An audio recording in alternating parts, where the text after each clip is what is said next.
ce moment. Merci pour ta grâce. Merci pour l'onction qui est déjà libérée à cet endroit. Merci pour ta force. Nous te sommes reconnaissants. Merci pour la ville de Korogo que tu visites. Nous voulons assister à des réveils comme tu l'as fait il y a plus de 50 ans aux États-Unis.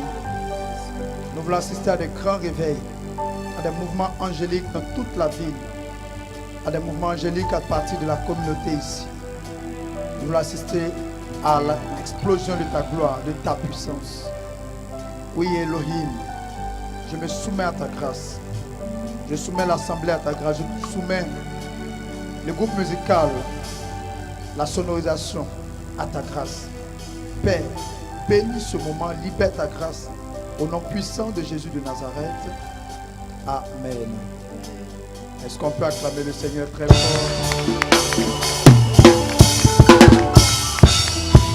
Est-ce qu'on peut acclamer Jésus très fort, très fort?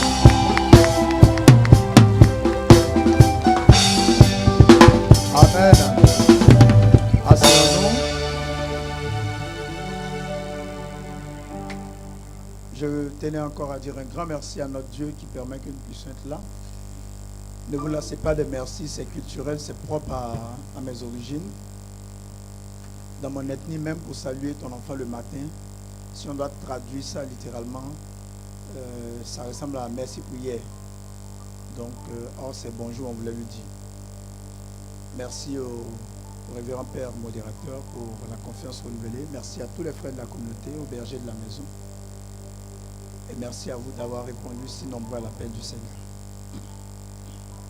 Est-ce que tu peux dire à ton voisin, Dieu va nous bénir aujourd'hui? Il faut toucher un autre, il faut lui dire, Dieu va nous bénir. Celui à qui tu as parlé n'a pas la foi. Touche l'autre, dis-lui, Dieu va nous bénir. Amen, amen.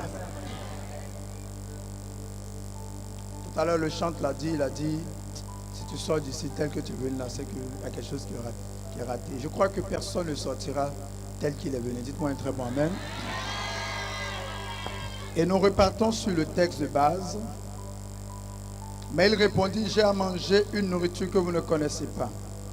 Sur ce, les Talmidim, les disciples, se dirent les uns aux autres, quelqu'un lui a-t-il apporté à manger? Yeshua leur dit, ma nourriture est de faire la volonté de celui qui m'envoie et d'accomplir son œuvre.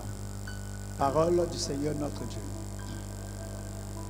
Et hier, avant de pouvoir parler de ça, je suis revenu dans le décor de la femme samaritaine. Et aujourd'hui, j'aimerais mettre en parallèle la parabole du bon samaritain. Amen. Ne pensez surtout pas que c'est parce que dans les deux cas, on entend samaritain et samaritaine. Non, ça n'a rien à voir. C'est juste que les objectifs convergent. Et nous allons aller en Luc chapitre 10. Ceux qui prennent note, j'espère qu'il y en a. Mais lui, voulant se justifier, dit à Yeshua, qui est mon prochain? Jésus reprit, un homme descendait de Jérusalem à Jéricho lorsqu'il fut attaqué par des brigands. Ils le dépouillèrent et lui donnèrent des coups. Puis ils s'enfuirent en le laissant à demi-mort. Or, par chance, un prêtre descendait lui aussi sur ce chemin. Mais quand il le vit, il passa l'autre chemin. Dis à ton voisin, il est passé l'autre chemin. Pareillement pour un Lévi qui était arrivé au même endroit et passa de l'autre. Dit, quelqu'un d'autre est passé de l'autre chemin. De l'autre côté. Mais un homme de Samarie qui voyageait par là arriva près de lui. Quand il le vit, il fut ému de compassion. Il s'approcha de lui et versa de l'huile et du vin sur ses blessures. Il les enveloppa de bandes. Puis il le plaça sur sa propre mule, le mena à une hôtellerie et prit soin de lui. Le lendemain, il sortit l'équivalent de 2 jours de travail en argent et les donna à l'hôtelier en disant, prends soin de lui. Et si tu as des frais supplémentaires, je te rembourserai à mon retour. Parole du Seigneur notre Dieu. Alors, est-ce que tu sens que la grâce de Dieu est avec toi? Je vais prêcher tout à l'heure. Écoute bien ce qui va se passer. Si je prêche que ça te bénit, il faut dire Amen. Et il faut dire Amen de manière rationnelle. Par exemple, la Bible dit au bord de la piscine de Bethesda, celui que j'appelle affectueusement le doyen de la faculté des malades au bord de la piscine de Bethesda était là depuis 38 ans. Vous connaissez l'histoire? Ça, c'est le Nouveau Testament. Hein? Vous connaissez ou vous ne connaissez pas? Voilà. Depuis 38 ans, donc c'est le doya. La preuve, quand Jésus lui demande, veux-tu être guéri? Il explique d'abord à Jésus comment ça fonctionne. Amen, amen. Souvent, les femmes font ça, mais j'étais étonné de voir qu'un homme puisse faire ça aussi. On demande si tu veux être guéri, il a commencé à relater. Le petit frère de Issoufou, en 1977, quand il venait ici, là, son pied était penché. Mais son grand frère, Isiaka, l'a poussé comme ça. L'ange a fait brou, son pied est redressé. Il a rapporté tout ça à Jésus. Jésus a fini. Quand il a fini, Jésus dit, veux-tu être guéri? Mais cet homme rappelle un principe. Il dit, le premier à tomber dans l'eau est guéri. Luc 16 dit, depuis le temps de Jean-Baptiste jusqu'à maintenant, le royaume des cieux est forcé. Il n'y a que les violents qui s'en emparent. Amen, amen. Donc, il faut que tu saches que moi, je vais remuer juste l'eau. Si tu plonges dedans en premier, c'est toi qui es guéri. Parce que on envoyait l'ange qui remuait l'eau, mais la Bible dit, il envoya sa parole est guérie. Donc, l'eau, l'ange peut venir remuer l'eau de la guérison, mais la parole de Dieu peut te guérir de quelque chose. Maintenant, si on touche un volet de la parole, que tu es déjà guéri de ça, laisse quelqu'un d'autre va prendre. Je vais vous expliquer simplement. Par exemple, je dis, tu vas te marier. Tu lèves ta main, tu prends, mais tu dis Amen avant ton voisin. Est-ce qu'on se comprend? Sinon, tu as fait 38 ans au bord de la piscine de Bethesda. Hein? Amen. Maintenant, tu as une maman, tu as peut-être 6 enfants, ils font bruit dans la maison. Et puis, en prêchant, il dit, tu auras ton enfant. Si tu as levé ta main aussi, là, tu es méchante. Mais si tu as dit Amen, donc arrange-toi à dire le Amen avant ton voisin. Amen. Les instrumentistes, moi j'aime le bruit, hein, donc vous me suivez. Hein, j'aime quand ça fait biche, biche, biche. Mais ne faites pas ça de manière suivez. Si ça ne cadre pas la prédication, vous mettez dehors. Mon affaire est très compliquée. Voilà, je me crois en amphi partout. Amen, amen. Alors, j'avais parlé hier de la femme samaritaine. Et j'avais expliqué que la Samaritaine, quand on la prend, elle a eu une mauvaise vie. On peut conclure ça. Mauvaise vie, on peut avoir une mauvaise vie de gré, je ne dirais pas de force, mais en se laissant prendre par des pièges. Une chose est claire, 5 maris, le dénominateur commun c'est elle.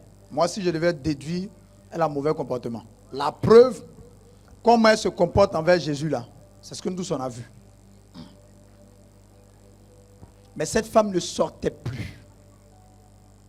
Elle ne sortait plus en plein jour. Et hier, quand je venais, le Seigneur m'a mis à cœur de prêcher sur Élie sort de la caverne.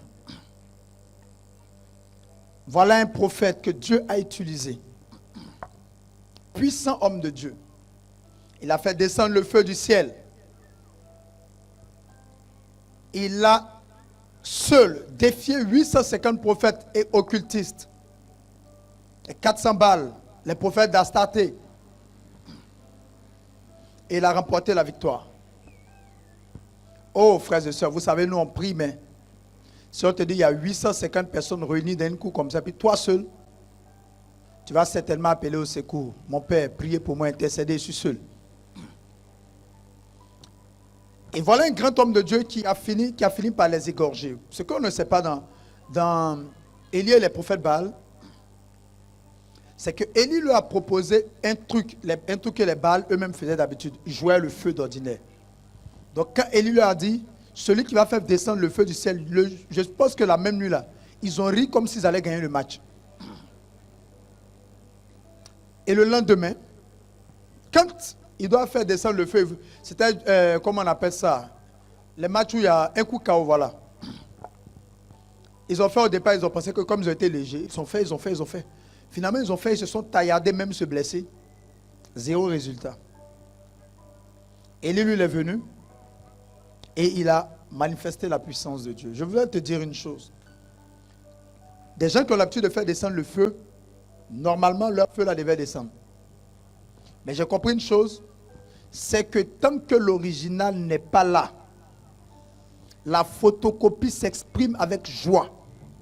Mais ce jour-là, le feu truqué, le feu trafiqué, là, savait que le feu original devait venir. Ce feu-là a eu peur de venir.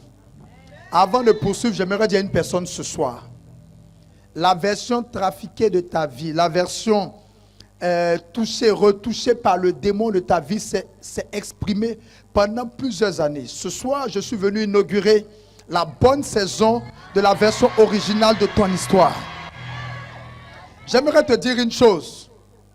Quand l'Oridjidji arrive, exemple, les serpents de Pharaon, quand le serpent de Moïse est sorti, il les a avalés. Je voudrais te dire que ce que Satan t'a donné de vivre jusqu'à aujourd'hui n'est que de la contrefaçon. Je suis maintenant venu inaugurer la bonne version de ton histoire. Si ton Amen arrive, si ton Amen arrive plus fort que ton voisin, je déclare que tu reçois cela au nom de Jésus. La Samaritaine était là, elle avait vécu une vie difficile. Une vie peut-être d'erreur, de débauché, peut-être de prostituée et tout ce que vous voulez. Parce que toi, femme, qu'est-ce que tu peux faire pour que 5 hommes te laissent? On n'est pas dans les détails. Mais quand Jésus vient et qu'il révèle à cette femme son histoire, la Bible dit que cette femme court et elle retourne appeler toute la ville. Ce jour-là, cette femme a gagné plus d'âmes à Jésus-Christ que nous les 3 fois saints, entre guillemets. Voilà une femme qui refusait de sortir à cause de l'étiquette qu'elle portait. Voilà une femme qui avait honte de sortir là où tout le monde sort. J'aimerais parler à quelqu'un qui a honte d'aller dans le mariage des autres. J'aimerais parler à quelqu'un qui a honte d'aller dans le baptême des enfants des autres. Je veux te dire que l'objet de ta honte est sur le point d'être reconverti par la gloire de Dieu. Cette femme-là, c'est par elle que Christ est passé pour créer le réveil de la Samarie. J'aimerais te dire une chose. Élie est allé dans la caverne. Après avoir tué tous ses prophètes Baal, il entendit que Jézabel veut le tuer. Ma Bible me dit ce jour-là, Élie a fui. Il s'est retrouvé dans une caverne. Et l'ange de l'Éternel l'a approché pour lui dire, Élie, que fais-tu ici? Il dit, Seigneur, qu'est-ce que la peur peut faire mentir? Je suis resté le seul prophète et les autres qui étaient là-bas. Là. Et maintenant, ils veulent m'ôter la vie. Mais ce n'est même pas des gens qui veulent, c'est une femme qui t'a menacé. Qu'est-ce qu'un prophète ou un comme ça peut être dépressif? Oh my God, il y a ce qu'on appelle les combats des serviteurs de Dieu, qui sont comme des hémorragies internes. Où tu as un problème, tu ne peux pas en parler aux autres parce que tu es serviteur. Ou bien tu es épouse de serviteur, tu ne peux pas dire que ton mari est serviteur, mais cela, c'est difficile pour certaines femmes. C'est pour ça que moi je dis, si tu es femme de serviteur de Dieu, c'est déjà une vocation.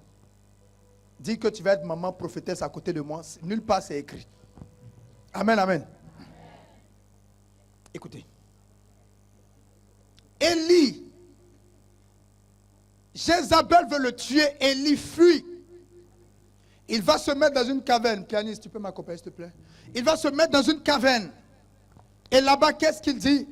Seigneur, prends mon âme. En réalité, après avoir réussi l'exploit de faire descendre le feu du ciel, moi, si j'ai fait descendre le feu du ciel, je serais trop content. Je vais prendre au moins 2 ans et demi pour fêter ça.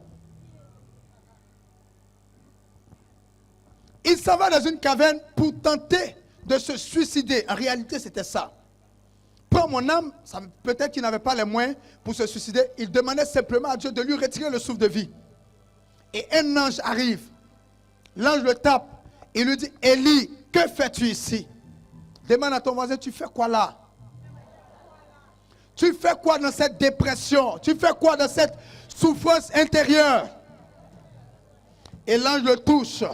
Une deuxième fois, il lui raconte la même histoire. Il lui donne la nourriture. Ma nourriture, c'est de faire la volonté de Dieu. En réalité, l'ange est en train de lui rappeler qu'il devait faire le ministère. Il ne devait pas se laisser abattre. Il lui donne la nourriture, il prend des forces et continue le chemin. Frères et sœurs, si Élie était mort, que serait devenu Élisée?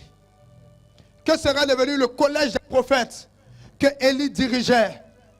Je veux dire à quelqu'un, sors de la caverne aujourd'hui. Je veux dire à quelqu'un, si tu restes dans la caverne et que tu meurs, tu ne pourras pas faire sortir Élisée de tes entrailles. Si tu meurs dans la caverne, il y a des livres qui sont censés être écrits, qui ne seront pas écrits parce que tu as accepté de mourir dans la caverne. Il y a des chants qui doivent être composés. Si tu meurs dans la caverne, ces chants ne verront pas le jour. Il y a des hôpitaux qui doivent être construits, certainement par toi. Si tu meurs dans la caverne, ces hôpitaux risquent de ne pas être construits. Il y a des gens qui ont besoin d'entendre ta voix leur prêcher l'évangile. Si tu meurs dans la caverne, ces personnes risquent de ne pas avoir le salut. Mon frère, ma soeur, écoute-moi bien. Peu importe la raison qui t'a conduit dans la caverne, peu importe la raison qui t'a conduit à te replier sur toi comme la Samaritaine, je suis venu te dire, sors de la caverne. Sors de là. Ne laisse pas une femme, Jézabel, tuer ton appel. Beaucoup parmi nous ont abandonné l'essentiel à cause des frustrations. Beaucoup parmi nous ont abandonné l'essentiel à cause des méchancetés. Beaucoup parmi nous ont tué ou ont accepté de donner la victoire à leurs ennemis, à leurs détracteurs. J'aimerais te dire une chose. Si tu meurs dans cet état, tu leur donneras la joie de t'avoir détruit, de t'avoir calomnié. Ne reste pas dans la caverne, sors de là. Parce que après toi, il y a quelque chose de grand. J'aimerais dire à quelqu'un ce soir, il y a une vie après l'échec. J'aimerais dire, il y a une vie après le scandale. J'aimerais dire qu'il y a une vie après la chute. C'est pourquoi je ne sais pas ce par quoi tu es passé. Qui est la Jézabel de ton histoire? Quelle est l'épreuve que tu as connue? Combien de mariages tu as rencontrés, tu as échoué? Mais je suis venu te dire une chose. Après l'échec, Dieu peut passer par toi pour réveiller la Samarie. Je veux dire à quelqu'un ce soir, après la douleur, Dieu peut passer par toi pour apporter une solution aux hommes sur la terre. Ton amen n'est pas un bon amen. Je veux entendre un amen puissant ce soir. J'aimerais dire à une personne, Colette 9, le verset 4 dit ceci. À celui qui vit, il y a encore de l'espoir. Un chien vivant vaut mieux qu'un lion mort. J'aimerais dire à une personne, après ton erreur, après ton épreuve, après ta douleur, après l'humiliation, je vois Dieu relever la tête de quelqu'un ce soir. Je vois Dieu relever ton image à partir de ce soir. Oh, dis à ton voisin, il est en train de parler de moi. La Samaritaine était réputée prostituée. Mais quand l'heure du réveil de la Samarie est arrivée, Jésus a dit, c'est par la prostituée que je passerai. Je ne connais pas ton passé. Je ne connais pas tes erreurs. Je ne connais pas ce que tu as vécu. Mais je t'annonce.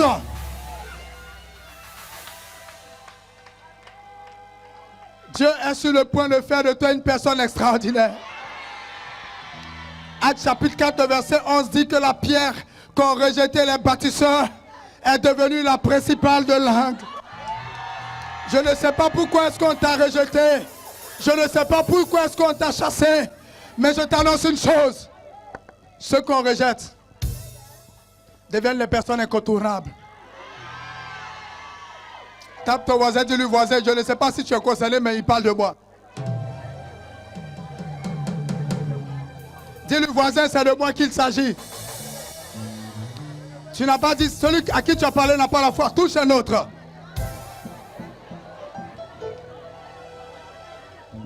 Les frères de Joseph l'ont vendu un jour. Mais un jour, ils avaient faim. celui qu'ils ont vendu, celui dont ils se sont débarrassés, était le seul détenteur de la nourriture dont ils avaient besoin.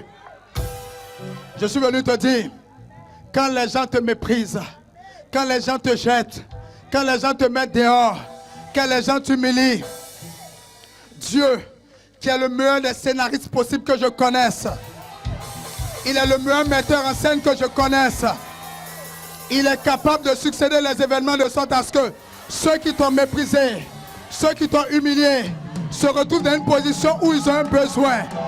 Et que ce jour-là, tu sois la seule personne à être en possession de ce don. Ils ont besoin pour aller de l'avant. Ils auront besoin de toi. Non pas parce qu'ils veulent, mais parce qu'ils n'ont pas le choix. Dieu te rétablit dans la hauteur. Je vois la gloire de Dieu prendre quelqu'un de la poussière et le faire asseoir à la table des rois. Si tu dis Amen, reçois. J'aimerais dire à une personne, après les erreurs de la Samaritaine, Jésus a fait d'elle son porte-parole. La grosse pécheresse est devenue le porte-parole de l'homme saint.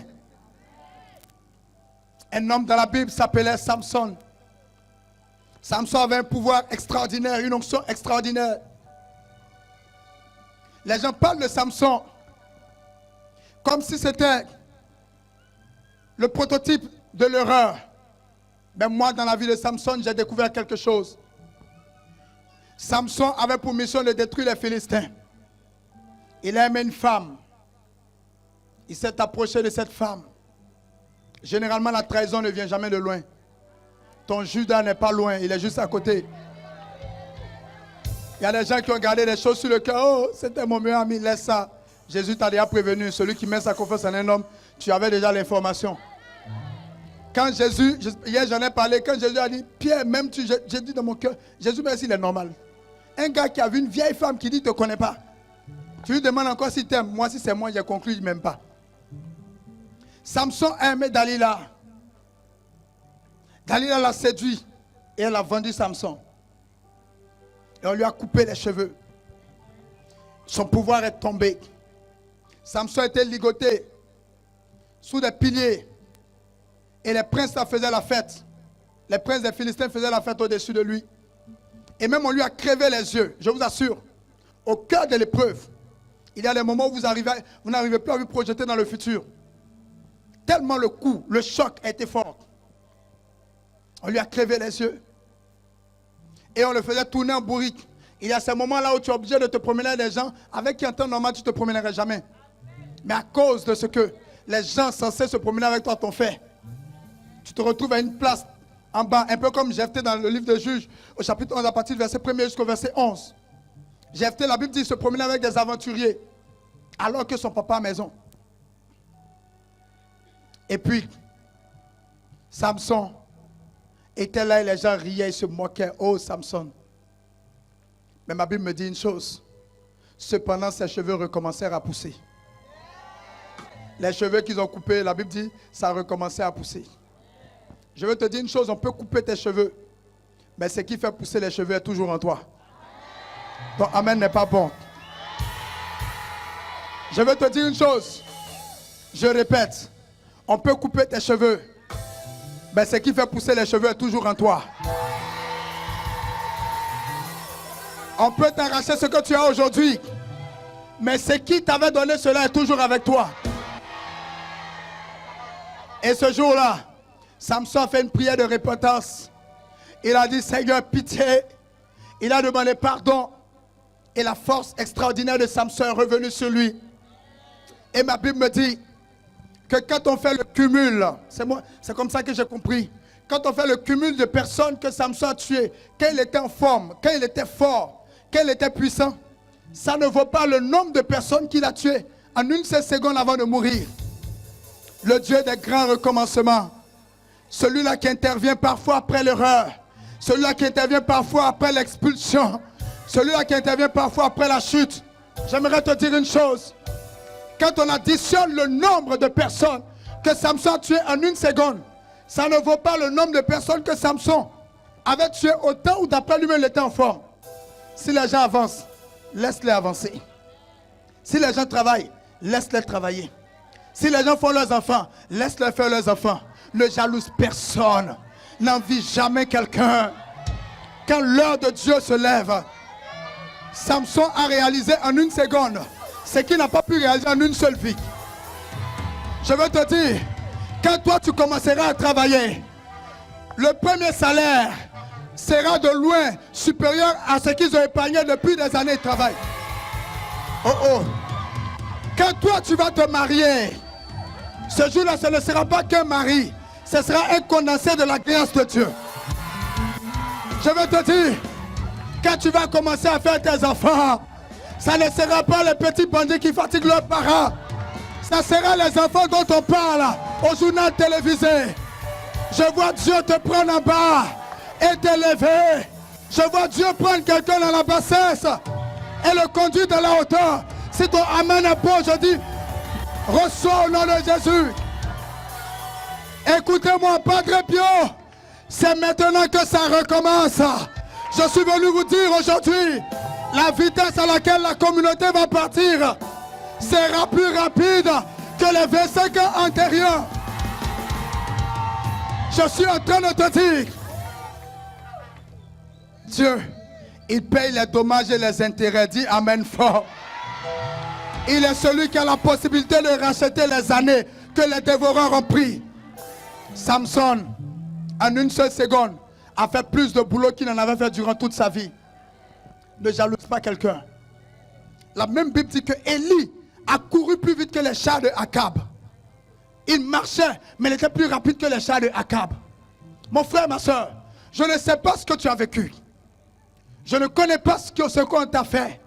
Je ne sais pas de quel type de mensonge, de quel type d'accusation tu as été victime. Je ne sais pas où est-ce qu'on t'a rabaissé, on t'a remis bas. Je ne cherche même pas à le comprendre.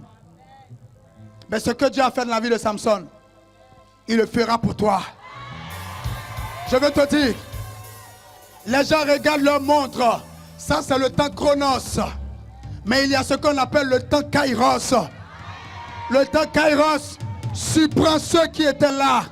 Ma Bible me dit en Jean chapitre 9, Jésus a guéri un aveugle de naissance. Quand il a guéri, le lendemain, les gens qui passaient par là ont dit, n'est-ce pas là l'aveugle de naissance? Et puis les gens disaient non, lui là il voit clair. C'est son frère. Et d'autres disaient, il lui ressemble, hein? Je peux imaginer un point ivoirien dans le coin en train de dire, les gens viennent deux sur la terre là. Et vous savez ce qui s'est passé? Au verset 8, la Bible dit, lui-même s'est tourné et leur a dit, c'est bien moi. Je vais te dire, ceux qui t'avaient connu avant ce séminaire, il y en a qui vont discuter, c'est pas elle. Il y en a qui vont discuter, c'est lui. Il y en a qui vont dire, elle lui ressemble. D'autres vont dire, c'est son jumeau. D'autres vont dire, c'est son sosie. Mais ce jour-là, je peux imaginer l'aveugle de naissance. Lui-même, avec un large sourire, il dit, les gars, c'est bien moi. Je t'annonce que tu seras obligé de dire aux gens que c'est bien toi. Oh, tape ton voisin, dis-lui, voisin, il parle de moi. Touche ton voisin, dis-lui, voisin, il est en train de parler de mon histoire.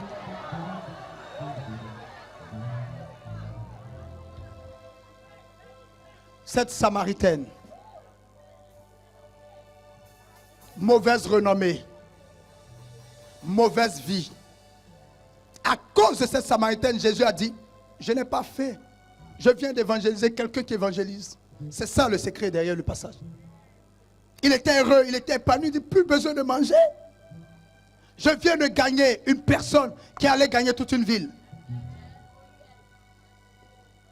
Derrière ton erreur, il y a le témoignage de Dieu. Derrière ce qu'on t'a fait, il y a la gloire de Dieu. Tous ceux que Dieu a utilisés dans la Bible ont connu un mauvais passage. Noé était le père spirituel des soulards. Il a bu ses minutes. Abraham, un idolâtre. Moïse, il bégayait. Isaac, il avait perdu la vue. Jacob, un menteur, trompeur. Joseph ne savait pas fermer sa bouche, un kpakpato. Élie, un prophète dépressif et meurtrier. Élisée, pas de miséricorde dans son cœur. Samson, il fréquentait les prostituées. Jephthé, fils d'une prostituée. Déborah, une femme. Shamgar, un homme qui apparaît juste une seule fois dans la Bible et il disparaît. Esther, une étrangère. Pierre, un peureux. Paul, un lâche. Zachée, petit de taille. Jérémie, un enfant. Marie, une fillette de 16 ans. Lévi, un collecteur d'impôts. Rahab, une prostituée. Jephthé, le fils d'une prostituée. Ruth est issue d'un peuple incestueux. Naomi a régné sa patrie à cause de la faim. Je suis en train de vous dire, malgré leurs erreurs, malgré leurs lacunes, j'ai failli oublier Salomon, un homme à femme. David, quelqu'un qui cherche la femme d'un monsieur et qui fait tuer le monsieur. Malgré leurs erreurs, malgré leurs maladies, malgré leur handicap, malgré leurs défauts, Dieu n'a pas manqué de se glorifier avec leur vie. Je t'annonce que toi aussi, malgré ton passé, malgré ce que tu as subi, malgré ta douleur, Dieu ne manquera pas de se glorifier avec toi. Le amen de quelqu'un ne m'a pas plu sur cette partie. Le amen de quelqu'un ne m'a pas bien parlé. Si tu me dis amen plus fort que ça, je continue de parler.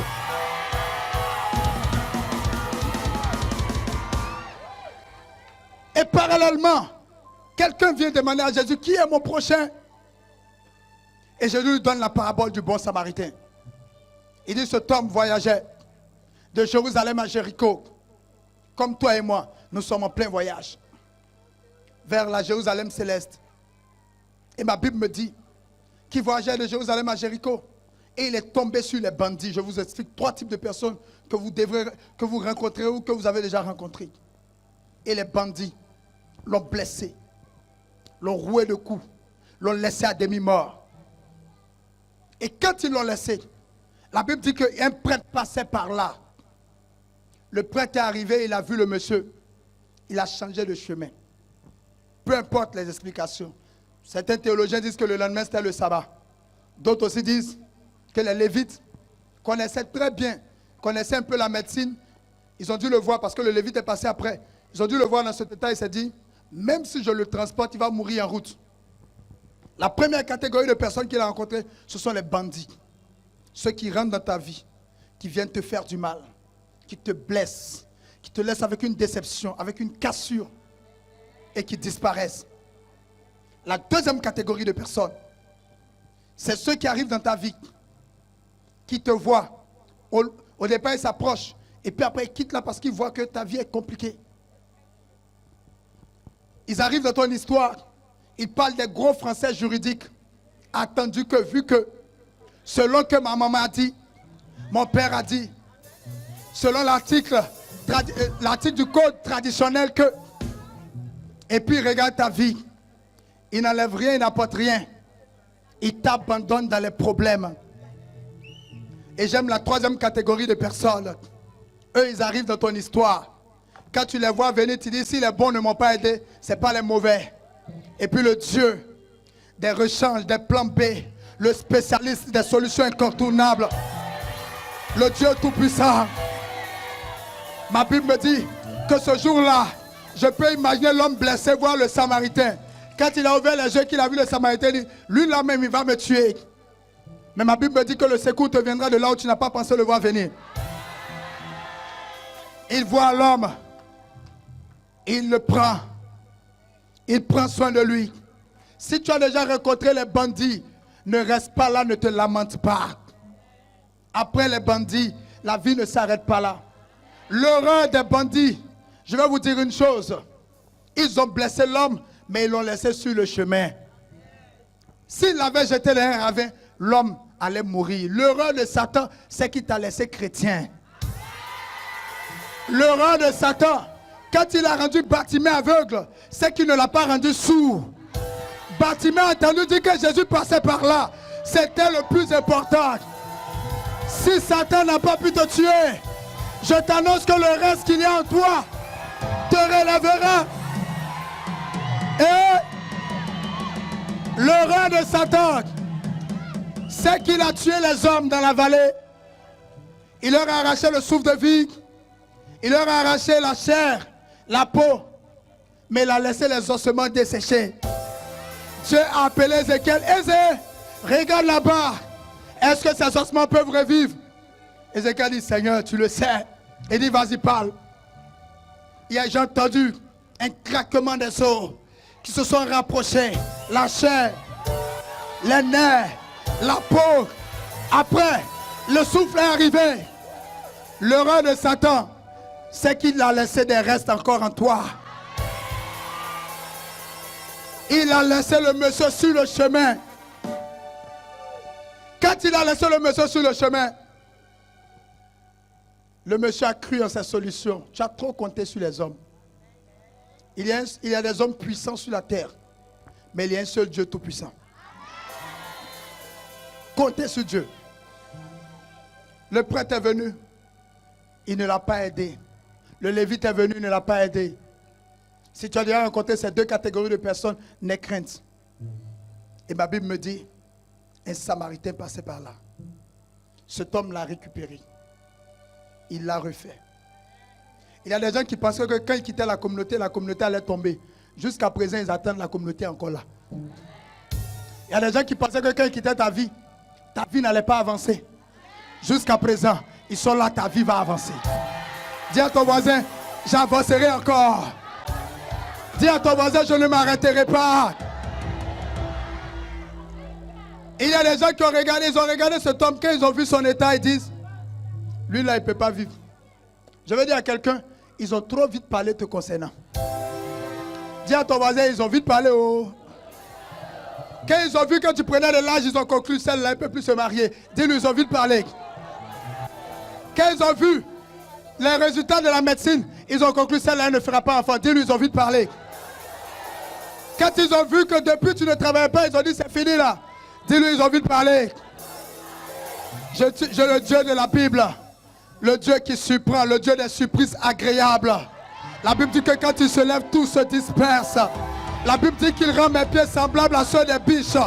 Il me fait marcher sur les lieux élevés. Je vois Dieu élever les pas de quelqu'un aujourd'hui. Ton amen n'est pas un bon amen. Je veux entendre un amen puissant.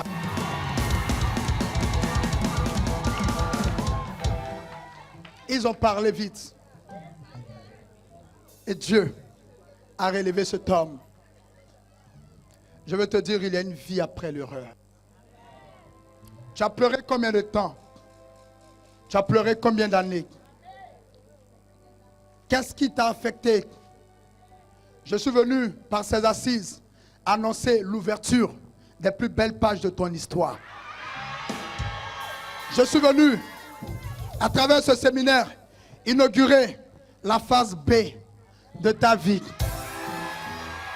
Je peux comprendre que la première partie a échoué, mais le deuxième, ou du moins le Dieu que nous avons est le Dieu des secondes opportunités. La première Ève a échoué, la deuxième Marie a réussi. Le premier Adam a échoué, le deuxième Jésus a réussi. Le premier vœu aux noces de Cana a échoué, c'est le deuxième vœu qui a sauvé les noces de Cana. Je t'annonce ici et maintenant que la gloire de la seconde maison sera plus grande que celle de la première. Mon frère, ma soeur, écoute-moi bien. Je suis venu te dire, n'en veux à personne. Les rancuniers sont des gens qui n'avancent pas. Parce qu'ils passent tout leur temps à penser à leurs détracteurs. Ça te retient en arrière, avance. Il y a une place au sommet pour toi. J'aimerais te dire, n'envie personne. Parce que tu es venu seul. Ta place est unique dans le cœur de Dieu. Quand je te vois, je ne vois pas seulement ce qu'on t'a fait de mal. Mais je vois quelqu'un qui Dieu a cru. Comme la Samaritaine. Quand je te vois, on peut voir les habits ici, c'est écrit Made in China, Made in Italia, Prada, Dolce & Gabbana. Mais toi, quand je te regarde, c'est mis sur ton front Made by God. Tu es fait par Dieu. Et remarquez bien qu'une chose a sa valeur de la maison et des prix qu'il a conçus, alors que toi, tu es fait par Dieu. Tu es de la représentation diplomatique de Jésus-Christ sur la terre. 1 Pierre 2 dit, 9 dit, nous sommes une nation sainte, un peuple acquis, un sacerdoce royal. Quand je te vois, je ne vois pas frustration. Je vois quelqu'un qui a été formé pour remporter les batailles du futur. Je vois quelqu'un à qui Dieu a permis de vivre l'épreuve, parce que dans la théologie catholique, l'épreuve existe. À qui Dieu a permis de vivre l'épreuve, mais pour avancer, pour comprendre ceux qui souffrent, pour comprendre la douleur de celui qui est opprimé, celui qui vit dans la douleur. Quand je te regarde, je vois le témoignage de Dieu dans ton histoire.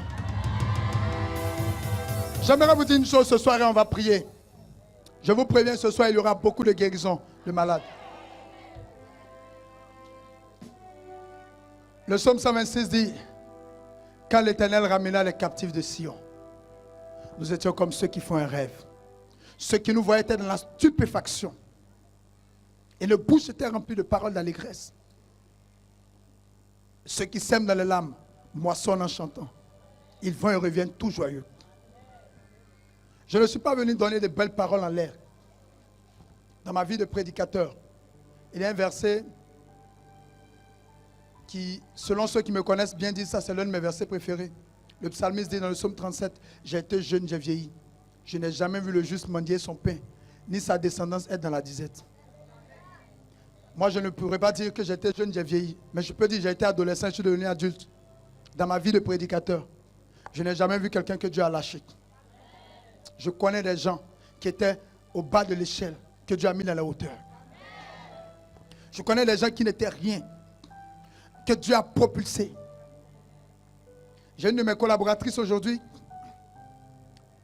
Quand elle m'approchait, il y a 13 ans de cela, pas plus tard qu'avant-hier, je lui ai dit, tu m'as emprunté 10 000, tu m'as emprunté 10 000 il y a 10 ans, il faut me redonner. On en rit. Parce que les 10 000, je ne sais pas si elle a remboursé ça plus de 100 000 fois. Elle venait de perdre son boulot. Sa vie sentimentale était chaotique. Et un jour, on partait prêcher, je lui ai dit, mais excuse-moi. Nous, on a été formés par la communauté, donc on a ces petits défauts-là parfois, mais ceux qui savent, qui veulent chercher Dieu, ils subissent. Et puis ça les grandit. Je lui ai dit, mais j'ai dit, oh, toujours on va prêcher, c'est le même body rose là tu portes. Elle m'a rappelé cela il y a un an, elle dit, tu m'as sanctifié des body rose, tu as parlé de ça. Parce que quand elle a été licenciée, elle a vendu toutes ses affaires pour elle. Elle partait en France puisqu'elle a l'habitude de faire les allées et venues. Elle va à l'ambassade, on lui refuse le visa. La première fois qu'elle m'a vu prêcher, c'était dans une ville de l'intérieur. Ce jour-là, ils avaient coupé le courant, mais Dieu avait honoré son nom. Elle s'est dit, mais comment on peut faire ministère pendant que le courant est coupé? Quand on organisait une des premières activités de l'apostolat,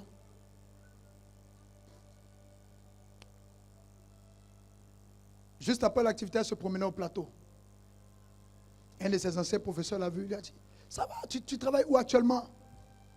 Elle dit, non, je ne travaille pas. Il dit, tu blagues, comment tu ne travailles pas? Elle dit, non, je ne travaille pas. Il dit, viens dans mon bureau, aujourd'hui même, tu vas travailler avec moi. Je vais te donner des perdièmes. Pendant qu'il était en train de lui montrer le travail à faire, le monsieur, le PDG, on l'appelle pour lui dire que quelqu'un a démissionné de l'entreprise. Il a rien dit, toi tu es une sorcière, va prendre la place. Pendant qu'elle était en train de s'installer, je la vois venir en Côte d'Ivoire pratiquement chaque 3 mois, soit pour prêcher une des retraites avec moi, ou même pour venir à un des chilots. Quelqu'un a dû lui demander, toi tu ne payes pas le billet d'avion ou quoi? Mais si Dieu l'a béni. Quelqu'un qui est fâché un matin dit, bon écoute, 6 000 euros, c'est fatigant, ça me prend tout le temps, je démissionne. Quoi? Près de 4 millions, tu refuses? Tu me dois 10 000 et toi? Pendant qu'elle était en train de préparer ses affaires pour prendre fonction, le conseil d'administration s'est réuni, il devait créer un bureau VIP. On regarde tous les profils, c'est elle qui a le profil pour être la directrice de l'agence VIP. Quand Siracide dit du matin au soir, tout peut changer là, c'est vrai. Le matin, elle était au chômage. Vers le soir, elle était directrice d'agence VIP. J'aime quand Dieu relève.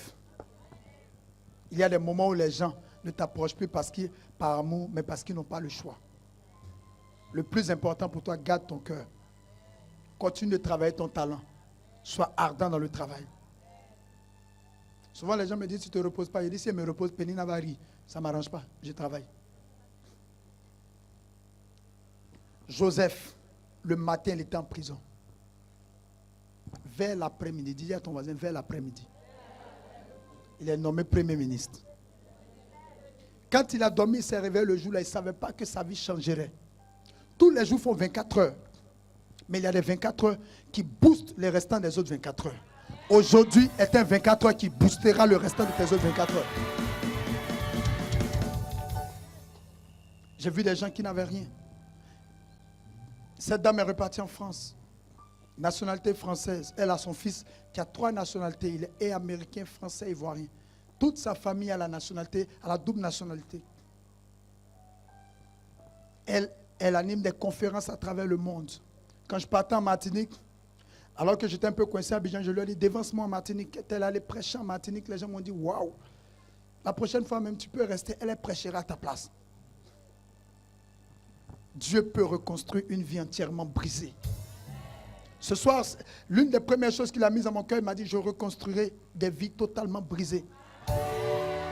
Des vies qu'on a laissées tomber comme une assiette en porcelaine, qui se sont cassées en petits morceaux. Il m'a dit, dis-leur que je reconstituerai ces vies. Ta vie n'est pas gâtée. Ta vie n'est pas perdue. Quand Madame Potiphar accusait Joseph, elle pensait que l'accusation, et Joseph ne s'est pas justifié. Vous savez, tant que vous vous justifierez, les gens continueront de vous accabler de mensonges. Taisez-vous et laissez Dieu faire. Madame Potiphar pensait que la prison, c'était une tombe pour Joseph. Elle ne savait pas que c'était un escalier vers la primature. Ce n'est pas dans la Bible ce que je vais vous dire, mais c'est moi qui ai imaginé. Nouveau Premier ministre. On va dire nouveau vice-président parce qu'il gérait tout en Égypte. J'imagine que les autorités militaires et politiques doivent venir faire allégeance avec leurs épouses. Ce jour-là, je peux imaginer dans les loges, monsieur et madame Potiphar, en train de se chamailler. Avance, c'est pas toi qui la mets en prison. Tu n'as pas dit que tu as violé. Avance, c'est pas toi. J'aime quand madame Potiphar ne meurt pas. Que les madame Potiphar de ta vie ne meurent pas. Parce que le jour de ta distinction, il y a un niveau de spectateur qu'il faut qu'on ait. Il faut qu'elle soit là. Il y en a qui vont fermer les chambres pour ne pas entendre la sono de ton mariage. Il y en a qui vont mettre des écouteurs pour ne pas entendre. Il y en a qui vont éviter les réseaux sociaux pendant des jours. Parce que dès qu'on ouvre Facebook, c'est ta distinction. Dès qu'on allume la télé, c'est ton témoignage. Dès qu'ils sont quelque part, tout le monde parlera de toi. Que Madame Potiphar ne meure pas. Elle doit être là pour assister. On dit, Samuel vient pour un les fils de David. On propose tout le monde, sauf David. Quand on a fait passer tout le monde, même etc. est passé. Samuel dit, il n'y a pas quelqu'un encore? On dit, si, il y a un là, mais c'est pas lui. Si tu n'as pas eu dans ça là, c'était que tu ne peux pas avoir. Il dit, faites-le venir quand même. Quand il arrive, Dieu dit, c'est lui, donne-lui l'onction. Je peux voir les frères de David, les Shammah et autres là. Ils voulaient partir. Samuel dit, nous ne bougerons pas tant que l'enfant n'est pas arrivé. Il y a des jours comme ça où Dieu va imposer à tes détracteurs d'être là. D'être là et de regarder. Ça va brûler dans leurs yeux comme oignon dans les yeux. Ton amen n'est pas sérieux. Dieu va t'élever au milieu de ceux qui t'ont fait du mal. J'aimerais dire une chose que je dis quasiment quand je suis content. Est-ce que vous êtes là? Il y a des gens qui me suivent ici. Non, pas tout le monde quand même. Tu vas pleurer encore. Ça sera les mêmes yeux. Ça sera le même liquide. Il y a des moments où on pleure à cause des problèmes. Mais il y a des jours aussi, quand tu regardes d'où Dieu t'a pris, de là où il t'a récupéré, tu pleures d'allégresse. Je t'annonce que tu vas pleurer de joie après ce programme. Est-ce que je peux appuyer l'accélérateur? Dis prédicateur, appuie l'accélérateur. Va un peu plus fort.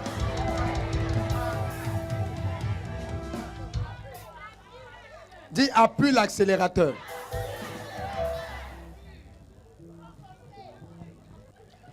La Bible dit, le 3e jour, Marie et Marie de Magdala arrivent au tombeau. Elles vont chercher un homme là-bas, sur le visage duquel on avait craché. On l'avait défiguré, déchiqueté, percé ses mains. Quand elles sont arrivées là-bas, quelqu'un était là-bas pour leur dire, qui cherchez-vous? Demande à ton voisin, tu me cherches où? L'homme était là-bas, leur a dit, celui que vous cherchez n'est plus ici. Je suis venu te dire ce soir qu'il y a des gens qui t'ont laissé dans la tombe des célibataires. Il y a des gens qui t'ont laissé dans la tombe des chômeurs. Ils t'ont laissé dans la tombe des femmes stériles. Ils t'ont laissé dans la tombe des personnes endettées, des personnes à problème. Je suis venu t'annoncer que ces mêmes personnes repartiront là-bas te chercher. Ils ne te trouveront plus. Quelqu'un sera là-bas pour dire, qui cherchez-vous? Il ou elle a déménagé. Il n'est plus ici. La honte va déménager de chez toi pour aller chez tes adversaires.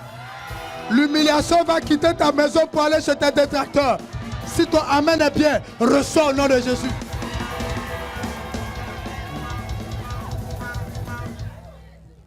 Ça va marcher, oh. Je veux dire à quelqu'un ce soir, écoute-moi bien. Est-ce que quelqu'un peut faire le cœur? Il y a une chose que je dis tous les jours quand je suis content de prêcher. On t'a fauché. Tu n'es pas tombé. Et même si tu es tombé, tu n'es pas couché. Et même si tu es couché, tu n'es pas mort. Et même si tu es mort, tu ressusciteras. Au nom de Jésus de Nazareth, reçois cela. Est-ce que tu peux acclamer Jésus très fort?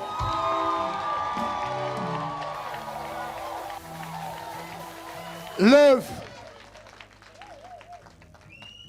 mon œuvre. Guy, viens, va marcher. Oh. Tape ton voisin, dis-lui, ça va marcher. Faut bien lui dire. Dis-lui, voisin, à partir de ce soir, dis-lui, regarde-moi très bien. De samaritaine à évangélisatrice, de personnes qui échouaient dans le foyer, à la femme de réveil spirituel. Dis-lui, voisin, ça va marcher pour moi. Tape ton voisin, ta voisine, dis-lui, vas-y, quand tu veux. Dis-lui, ça va forcément prendre. Ça a été peut-être dur au départ, mais à partir d'aujourd'hui, ça va marcher. Si,